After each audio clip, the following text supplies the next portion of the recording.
What's up, everybody? How you doing? Welcome to the Punk Rock Review Podcast. I've got a very special guest today. This is Thomas G. Waites. You may know him from films like Warriors and The Thing, but he's also a musician, spent some time up in the Northeast.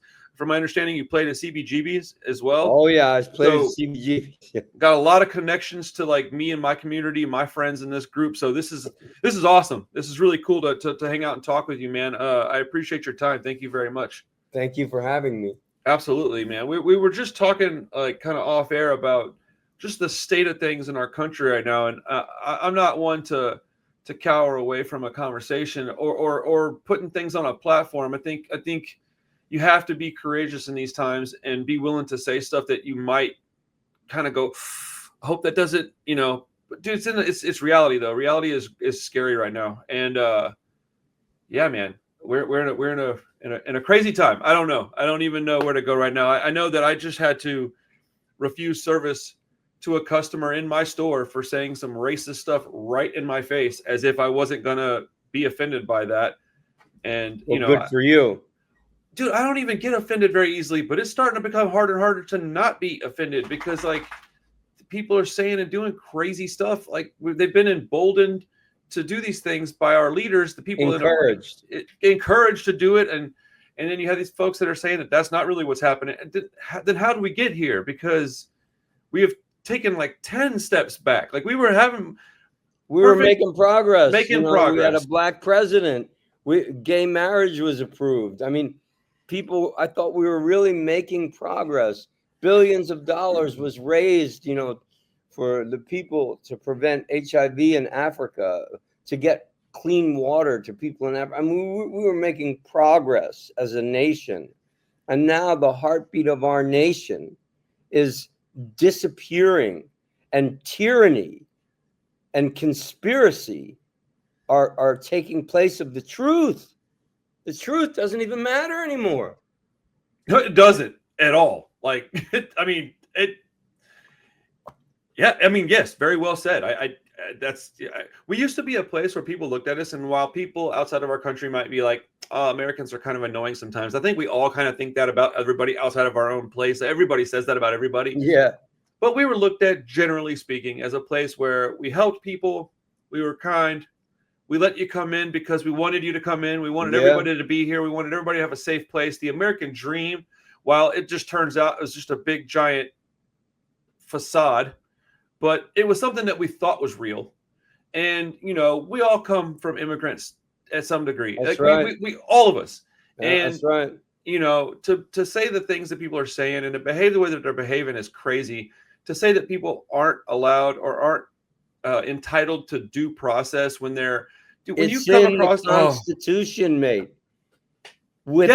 Without exception, everyone on American soil is entitled to due process. It says without exception. Well, not only that, but it also uses the words when you reside here and another part of that. So right. We've got it twice in the same document saying that if you're on our soil, you get it. If you reside here, you get it. It doesn't say if you got here, quote unquote, the right way, because there's an appropriate way legally to do everything, right? Sure. But sometimes you don't have that opportunity. And so I understand that they want to take a head count. I understand that. It matters for many reasons. But to just be like, oh, an entire group of people, like this, people are here 30 years, own a business, got a family, suddenly that dude's taken and shoved out. What are we doing? Abducted. They just ripped them out of their homes. It's separating mothers from children. It's scary. It's very scary.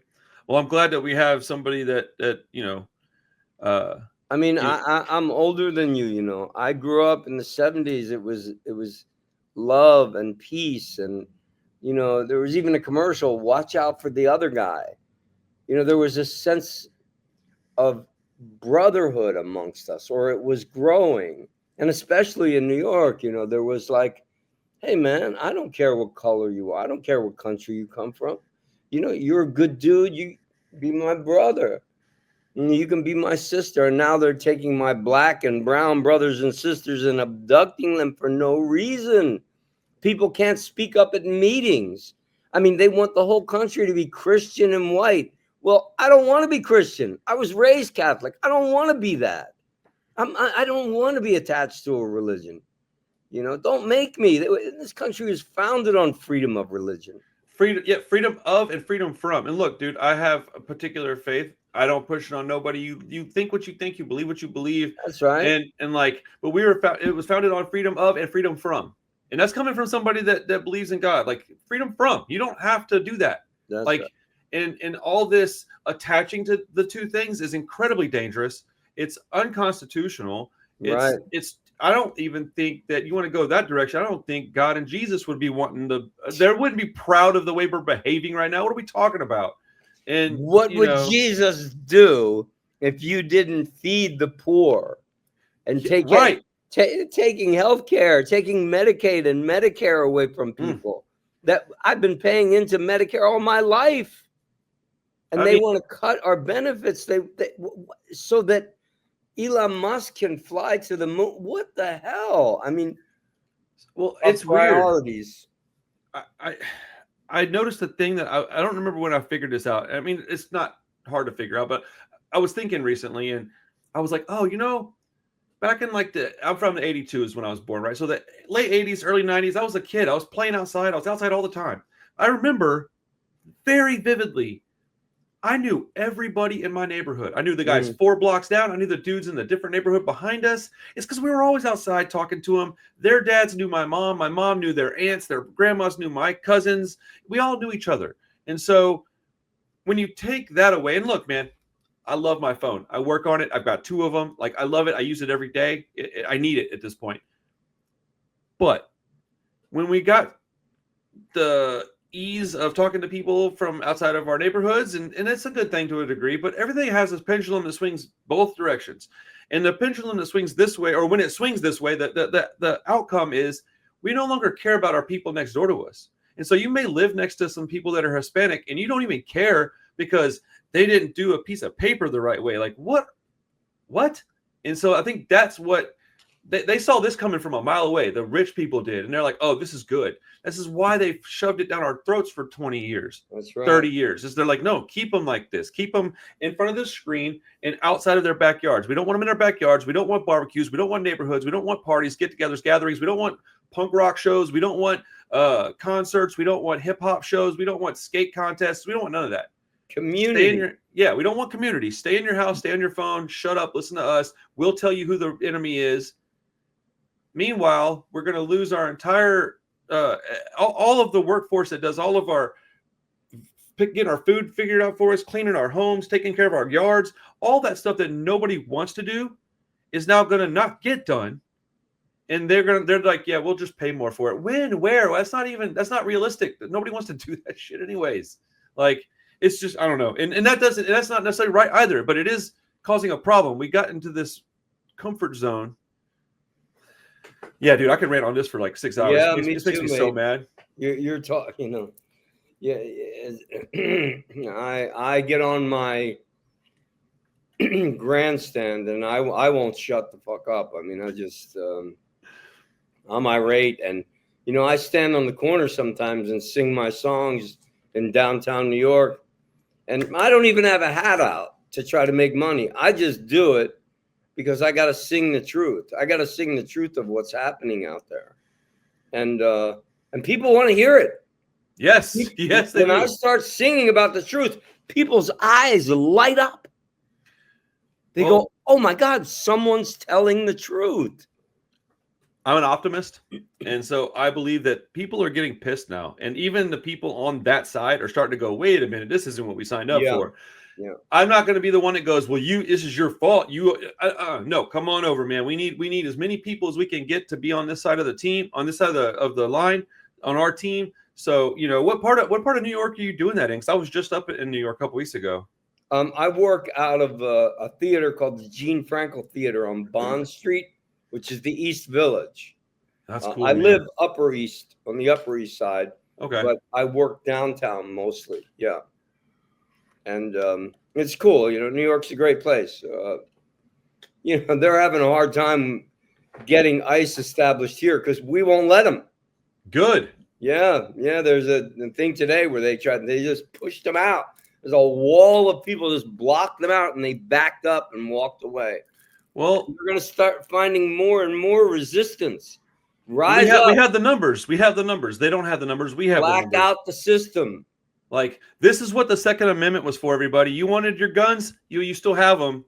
Protect your people, protect your sisters, your brothers, your neighbors, your friends from a tyrannical government. That is literally written in. So look, they wanted the Second Amendment. They got it. That means we can protect ourselves too. This is what we're supposed to protect ourselves from.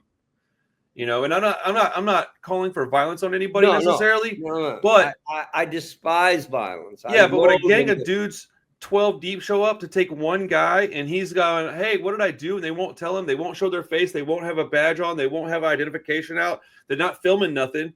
So what do? Well, don't let them take that person if you can avoid it. And I know I'm saying something that sounds like it's easy. You go do it. I get it. If I'm in a position where I have to do that, I guess we'll see what's up, But I don't know. I feel incredibly sad a lot lately. And, we should probably pivot over to a little more happy conversation. This is an entertainment podcast, but like, it's great to know that somebody that I've watched in movies and hopefully we'll get to know is of the same, mind as me, because this is definitely what my friends in my community feels. And it's nice to know that there's others out there, and we see it. It's on the TV, it's on the social media platforms. And it's cool you're out there doing that in New York, out there playing your music and letting people hear it, because there is a truth to it. And I did a song the other night at the bar. These friends of mine were playing, and they called me up to do a song.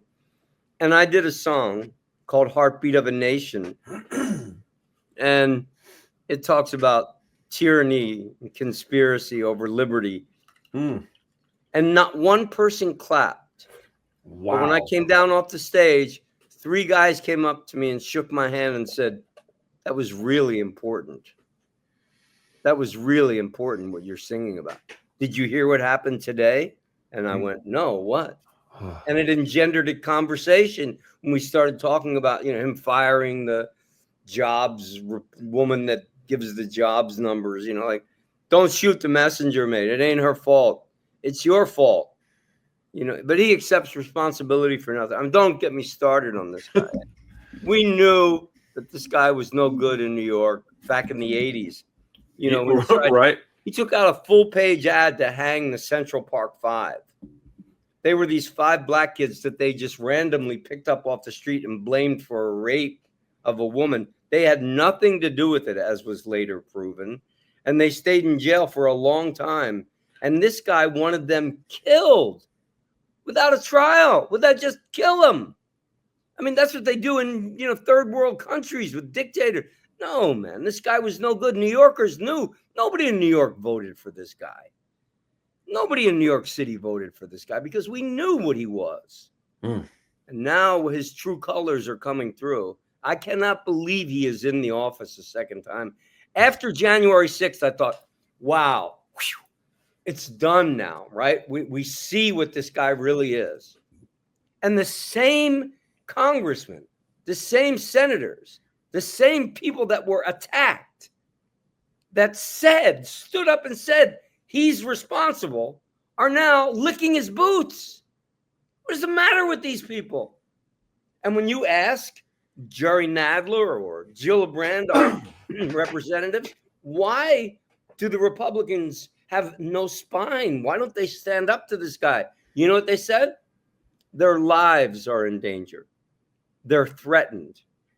No. Their families' lives are threatened. It's their comforts are endangered. That's what they're worried about, not their lives. Yeah. They're worried about their comforts. You're probably right. That's crazy. I didn't know about that ad. I didn't know about that. Like, I knew about that trial. I knew about that situation.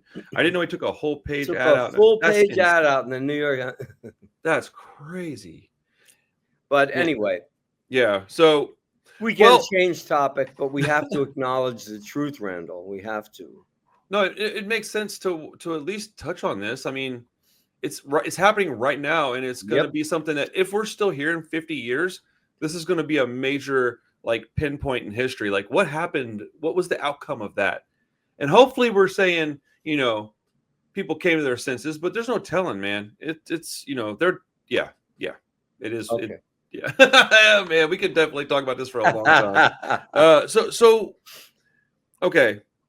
I want to talk about some of the stuff you did in film a little bit here in a minute, but I want to know how you got into music first, because you said you played at CBGB's. That's a place that's like, I mean, that's ground zero for punk rock, and that's my love, that's my life. So what got you into playing music? Because for anybody that wasn't privy to this information before, you play more of a acoustic, folky, Americana type music, more in the vein of Bob Dylan and like Nebraska era Bruce Springsteen is what I was comparing it to earlier. Uh, yeah, what got you started in that, and how'd you? So I was in a musical on Broadway with Deborah Harry. Okay. Yeah, that was really cool. Working with Debbie was one of the highlights of my career. Not so much professionally. The play almost closed at intermission. It was so bad, but she was so great to watch. Watch her sing and watch her work with music was an absolute. It was a great lesson for me. But what happened with me is I went to Juilliard as an actor, and my last year of school, I was cast in a play where I had to sing and play the guitar, sing a very difficult Russian ballad and play the guitar. And I said to the director, I don't sing or play the guitar. And he said, he was from the Moscow Art Theater. He said, you must learn. That's incredible. Must learn. So that's where it started. I bought an acoustic guitar, an Epiphone for $25. I finally learned how to tune it and play it, and I've been playing it ever since. And I found I have a lot of songs in my heart, and hopefully someday those songs will reach people. I play under the name Heartbreak Waites, WAITES. That's the name of my band, and I also play solo as Thomas G. Waites. And there's some stuff on Spotify that I'm proud of there as well.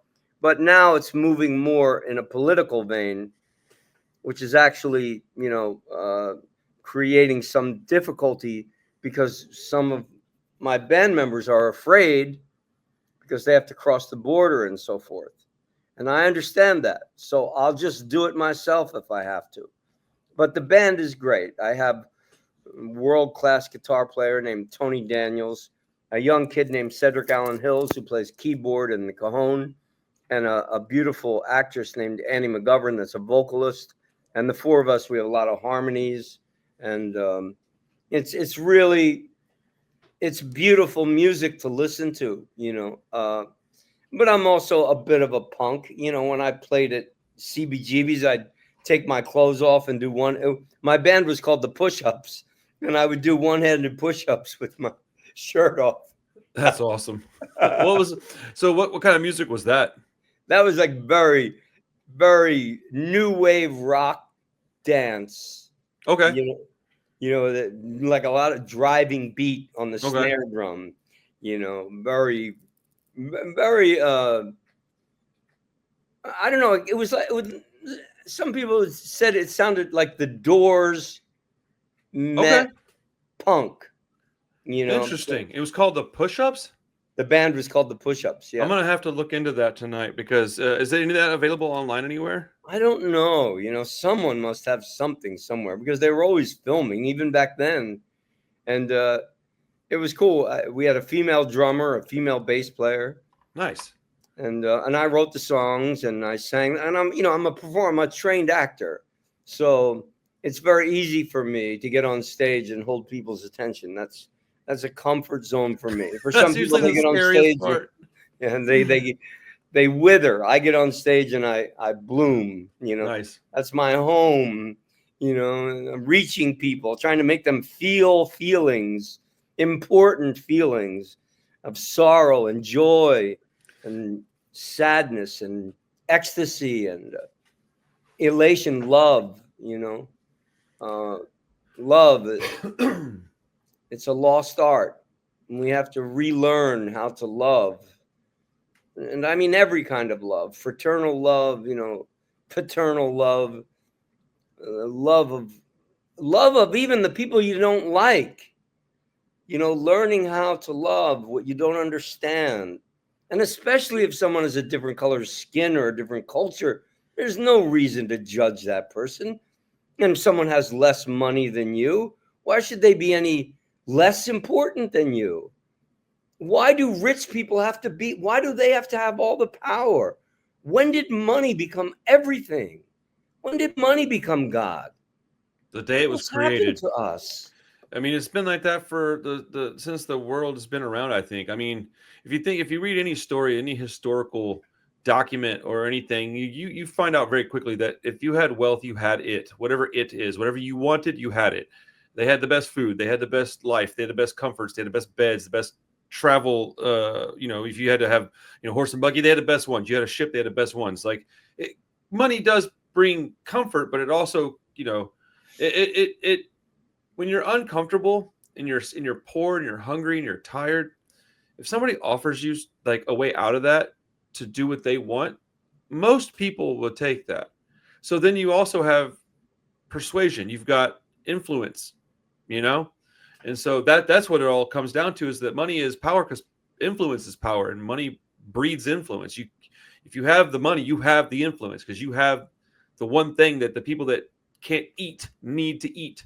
And it's the whole idea of like the wealthier people paying a same percentage of their income it would solve hunger, and they don't want to do it. I just don't understand that. If I had even millions of dollars, I do truly believe I would give away most of it. I think it would change me as a person. Yeah, me too, mate. And I don't want that. I don't want to change. I like who I am. I want my friends, family, and my neighbors to be happy and healthy as well. And you start small. The thing is that our communities used to be real small, and you can take care of a small community. A small group of people could take care of a small community And but look out for each other. Yeah, you got these giant cities. It's hard to care about your neighbor that lives 56 miles to the west or 32 miles to the north. I'm in Houston, man. It is humongous, dude. Like, it is crazy how big this place is. I don't even know the people on the south side of Houston. I've never met most of them. So it's hard to care about your city, because your city shouldn't even be we don't need these giant metropolises. It is just the way of the world, though. It'll implode one day, and it'll start from scratch again, I guess. But maybe. Maybe. So you worked with John Carpenter. I did. He's really known for kind of doing things his own way. I mean, he even writes his own music and performs it in his movies. So were you inspired by that at all to take on, I don't know, writing music? And because that's I don't know. I've written a lot of music in my life, and it's a lot. It's harder than people think. Yeah. But what being around him, was there anything that you were able to take away from the way he behaved to incorporate in your own life? Yeah. John is a great hero of mine, and I'll tell you why. He's not just a great film director, which he is. He's a good person. He has character. He's got substance. There's a great story in this one-man play that I just closed called Lucky Man, A Warrior's Journey, where we shot most of the thing in a soundstage in Los Angeles, but we had to shoot 2 weeks in a place called Hyder, Alaska. Hyder, Alaska is a little town on the border of British Columbia and Alaska. And there's no law there. If a murder happens, the Canadian Mounties try to pawn it off on the Alaskan state troopers and vice versa. So they fly us into Anchorage, and then we have to take a bus ride in the middle of the night, 6 hours over the mountains to get to base camp. And we hit this one mountain about 6,000 feet above sea level, and the weather changes, and it starts snowing. And then there's a whiteout, and the bus slips off the road. You look out the window, mate, there's nothing but ice-covered boulders as far as the eye can see. And we're teetering on this precipice. And Kurt Russell, who plays the lead in the film, another great guy, Kurt sort of takes control. And he's like, all right, everybody stay still. who's in the back of the bus? Me. Tommy, get on your hands and knees and crawl to the front slowly. One by one, we crawl to the front of the bus. We push the bus back on the road. We arrive at base camp, and there, 5:30 in the morning, with a cigarette hanging out of the corner of his mouth, 20 degrees below zero, having no idea of what just transpired, is John Carpenter shaking each one of our hands as we get off the bus, welcoming us. No cell phones, no walkie-talkies. There's no service in the mountains. He had no idea what happened. He was just waiting for his men, crew and cast. And he treated everybody exactly the same, from Kurt to the extra to the guy in the helicopter, you name it, John was the same. He is a real guy and a right guy. And I love him, you know. I loved working for him, and, you know, I've been in touch with him. I wrote and directed my own film, which is a playful sex comedy called Target, available on Amazon Prime. Make sure the kids are asleep. Let's go. But I, you know, would call John and be like, John, what am I going to do? The 4K light went out, and he's like, take a walk, take a deep breath, think about what you love about cinema, get your mind off it, let them take care of it, let them solve it. Sure enough, that worked out. Then when I finished the final cut, I overnight expressed it to him on a Friday at noon. And before noon on Saturday, I got an email saying, Dear Tommy, I watched your movie. I liked it. It was funny. You sure got a lot of value out of those production. You sure got a lot out of those production values, because it was very low budget, 150 grand. Yeah. Do you need an agent to help you sell it? I mean, he took, 90 minutes out of his day to sit and watch my first attempt at being a filmmaker. And I wrote all the music for the film as well. And many of my songs that I do are in the movie. Lucky Man is the theme song. And, that's the kind of guy John is. He's the kind of guy you could call up and say, hey, man, how you doing? And he can't waste his time. Don't misunderstand. Right. But, he'll help you out. He's a real guy. He's a right guy. And I'm so honored to have worked with him. And so lucky. I was in a play with Al Pacino called American Buffalo in 1981, right before you were born. And it's a 3-character play, American Buffalo. It was me, an actor named Clifton James, and Al, the 3 of us, for a year, 8 shows a week. And Al and I shared the same dressing room. Wow. 8 shows a week for a year. You get to know someone pretty well. Yeah, I would imagine. So Kurt and John came to see me in the play, and then they asked me to audition for the character. The character's name was Sanchez. I auditioned for him. I'm Scotch-Irish. I mean, I got the part, and life changed, and I'm very, very fortunate as a result. Dude, what a beautiful story. That's awesome. Hearing you talk about your movie actually was the part about that story that I enjoyed the most, because at the core of what I do is that we do our own videos, we do our own channels, we do our own record labels, we do our own record stores. Our community, the punk rock community, the rock and roll community, it's all about DIY. It's all about doing it yourself. And I think that's beautiful that you were able to accomplish that, man. I'm excited to watch it. Oh, good. I hope you enjoy it. There's nothing lewd. There's no nudity, but it's sexual. Sure. It's about a thing called compersion, which is compersion is where you derive enjoyment over someone else paying attention to your mate. Okay. Yeah, it's the opposite of jealousy. Okay. So it's almost like I hate to use the word cuck, but like head in that direction. Cuckold implies demeaning. Okay. Compersion, there's no demeaning involved. Okay. That's the difference. Man, I love learning stuff like that because I didn't know that. That's awesome. Yeah, That's yeah. amazing. How was man, what's it like having been in not just one but two movies that Right. like right now I can point them, dude. They're on my shelf right now. They were there before I talked to you. They're going to be there indefinitely. Yeah. I bet I have 6 different copies of The Thing and at least 2 of Warriors Wow. because those are movies that I love. Yeah. What's it like being a part of that? Because that's forever. Like you, anywhere you go, if you want to have a conversation, you certainly can. But Yeah. you've probably got fans everywhere you go, and that you know. Yeah. Yeah. I mean, a lot of actors have done way better than me financially, name recognition, everything. But very few can say that they've been in not one, but 2 cult classics.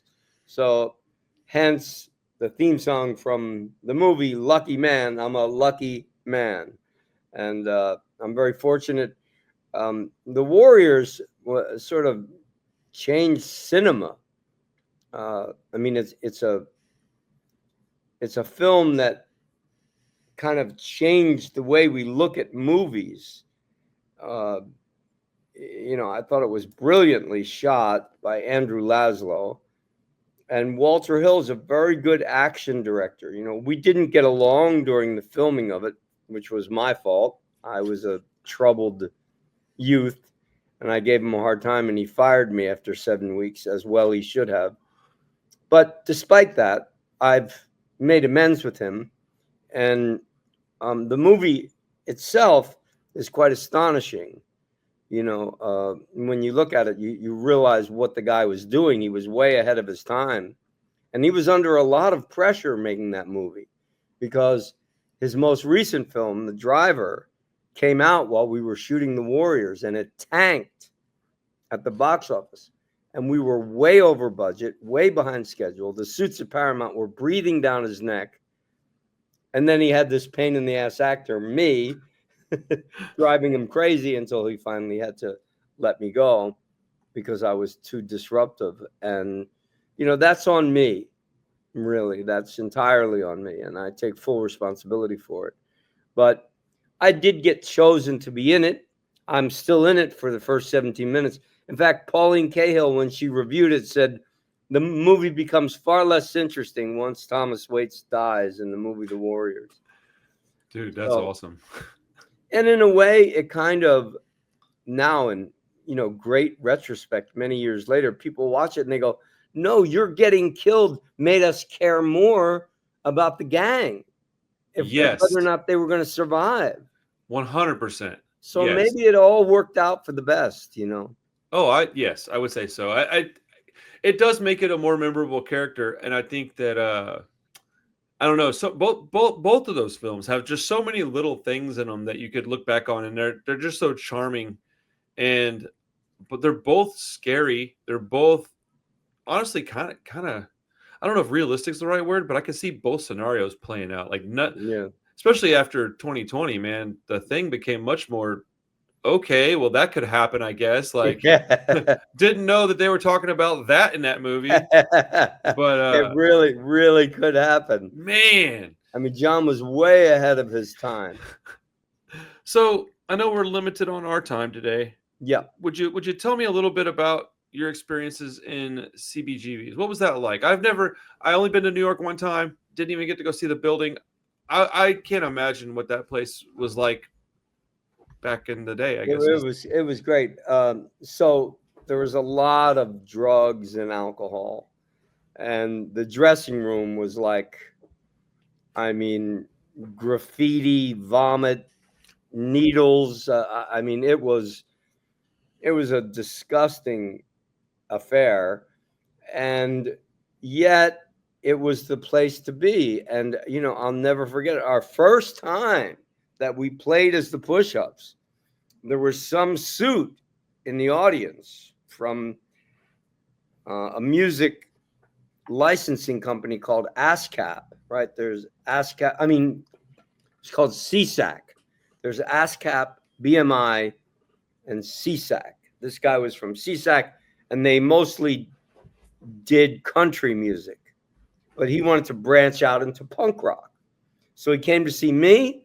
he came backstage where I was collapsed in a pool of sweat. I put on a show, mate. One-handed push-up, shirt off, screaming, yelling, jumping. I gave people their money's worth. And he said, "Look, I want to make a deal with you. So call my office tomorrow." That was my very first public performance as a musician. And it didn't pan out in the end because I don't know if you ever saw that movie, The Commitments. As soon as money gets involved in a band, everyone starts fighting about this and that, and so it didn't. The record deal never actually panned out, but CBGB's was just like whatever you wanted to do, you could do it, and if it hadn't been done, you could invent it, and that would still be okay. And what was the guy's name that ran it? He had a strange name. Oh, I can't. I'm not the guy to ask that. I guess we could look it up. But he was a nice guy. I stopped by one day. I said, I'm Thomas Waits. And he goes, "Oh, I know who you are," because the thing had just come out. And I said, nice. "I have a band." And he gave us a date, and we played, and we packed the place. And I forget his name. I'm looking. Wasn't Hilly Crystal, was it? Hilly. Okay. Hilly Crystal. He was a heavy set, friendly. I think he had a Southern accent. I'm not mistaken. Well, it was like a Western bluesy bluegrass country bar to begin with, I think, right? I think it was, yeah. And then it evolved into. It was great. CBGB. Now it's a clothing store. Right. That's what I was told when I was up in New York a couple weeks ago. I've been down here in the South my whole life, so I don't even have. I know I have this idea of CBGB, but I don't know like the factoids. I need to do like a whole deep dive onto that place because it birthed everything that I love. They had a great sound system, I'll tell you that. Yeah. Were you there for other shows? Did you hang out there, or were you just there to perform? We would watch other shows and stop by and have drinks. And the Smithereens were pals of ours. Okay. We would open for them and hang out with them and have drinks. They were a nice bunch of guys. Pat was a pal of mine. I think he's passed on. Pat Denizio, is that his name? I'm not sure. The lead singer of the Smithereens. And they were good, and they were very kind to us. And anytime they had a show, they'd ask for us to open for them. And you got to meet a lot of people when you were down there. Sting played down there. It was because the sound system was so great, and everybody loved hanging out there. It was the East Village, That's the thing, is like it was a small little club that turned into a punk rock mecca, but it was still a place where people outside of that wanted to be. You wanted to be seen there for sure. And you were right, by the way. It was what was that fellow's name? Pat Denizio. You pulled that right out. That was exactly his name. Yeah, that's awesome. So what were some of the did you enjoy any of those bands? Were you a fan of the Ramones? Oh, yeah. Well, it started to move toward what is that called when they just start jumping into the audience and fighting? Like stage dives and moshing and pogo dancing? Yeah. It started to move toward that at the end. It started to get a little bit rowdy for my taste. They didn't even know how to play their instruments. They were just up there making noise. And then, it kind of, we might have been like one of the last actual bands, that played, the Smithereens and us. And there were a couple other guys, too, that played. But then it started to move into such severe, they were throwing their drum kit in the audience. Yeah. And, it got to be pretty rowdy. And then it, of course, became of less interest. And we started to play at the Bitter End and other clubs around town, Tracks and Tramps, and but the band broke up, and I focused more on my acting career for a long time, and now I'm back to my music again, which I'm lucky that I have, and we have an album coming out, hopefully before Christmas, called Heartbreak Waits, eponymously named, WAITES. So that I'm not mistaken for the other Tom Waits, great musician, songwriter, piano player, and that he is. And I tip my hat to him. I've been living under his shadow, as you can imagine, for the past 40 years, which has been a little inconvenient for me. In fact, I wrote a play once that got published, and they sent the check and the published play to him. Whoa. Yeah, and his wife wrote me a letter and said, "Dear Tom, I read your play. I liked it very much. People stop my Tom in Blockbuster when we're looking for movies, and they tell him how great he was in NYPD Blue. He's never been in NYPD Blue." And they tell him how great he was, and rather than dispute, he just stands there and nods his head. I mean, honestly, that's probably the easier way out of that, is just to go, "Oh, thank you. Sure." Yeah. That's crazy. I didn't even consider that would have been a giant thorn in your side, and I imagine it was. It can be, because people think. I don't know what people think. It doesn't matter. He's a very nice man.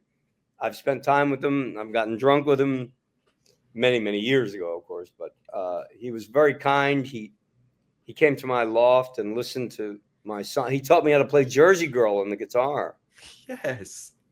Yeah. Oh man. Yeah. He's very kind and very patient, and he sat there. And I wasn't a very good musician then. Not that I'm great now, but I'm much better now.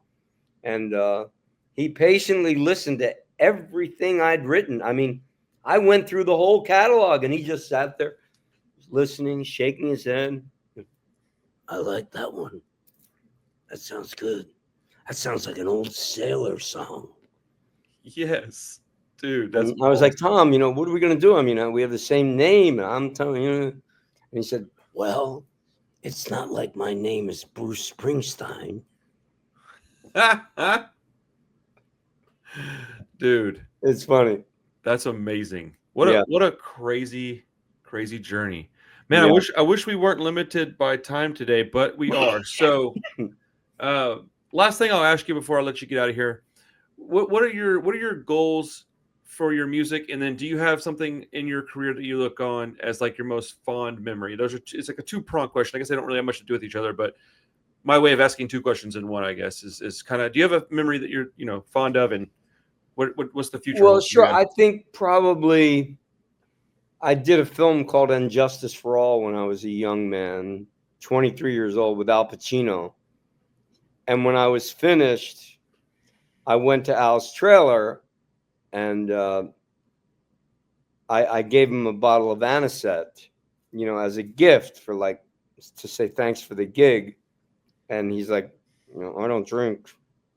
I don't. This is the old. I don't drink anymore, Tommy." "Oh, okay. I'm sorry. I had no idea." And then before I left, he said, "You have a beautiful talent."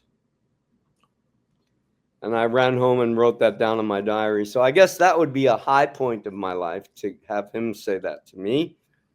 And my ambitions are to have my album Heartbreak Waits, WAITES, come out in November or December, whenever we finally get it together. The songs are all written and recorded. We're just waiting for technical stuff.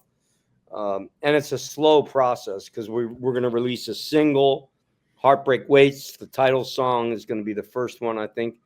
And then Lost is another one, which is about addiction, a father talking to his son about addiction. And then another one called Allentown Hare.